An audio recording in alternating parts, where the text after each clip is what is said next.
What is a prototype? It's a question I get asked a lot. What is it? Why does it matter? Why should I care?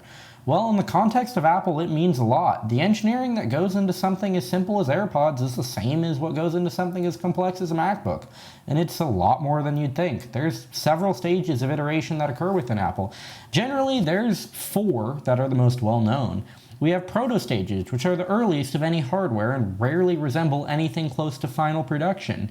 These units are much more conceptual and are often not bootable or usable by any normal means. They're generally to give a higher level physical concept of a product outside of mock-ups and renders. For example, these 2 iPhones. This one's black, this one is missing the iPhone text. They both have plastic screens, and this one has an unfinished home button and unfinished bezels, wildly different than production. Then we have EVT, or Engineering Validation Test. This is when a product really starts to take shape. Here, features are iterated. There are still typically differences from the final product, but at least the form factor and design remains consistent.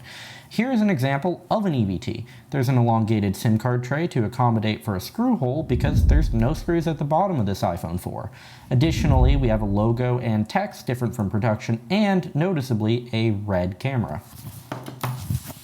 And then we have the DVTs, or Design Validation Test. This is the last low-level prototype that Apple makes, and it's almost like a beta version of the new product.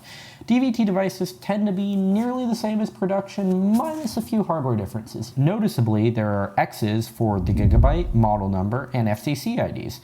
Additionally, they do have bottom screw holes, like the production unit, and the SIM card tray is the same as the release unit. And lastly, we have PVT, or Production Validation Test. This is the last stage of any Apple product, and PVTs tend to be about the same as production. However, they're more used to ensure scalability of manufacturing and ensure production resources and parts function correctly. This is a PVT iPhone 6. Noticeably, it has no regulatory information on the bottom and features a red protector over the Lightning port. At the end of the day, it's this iterative process that weeds out bugs and issues and results in the best product for the end consumer. However, it's the same process that can kill features or entire products, such as AirPower.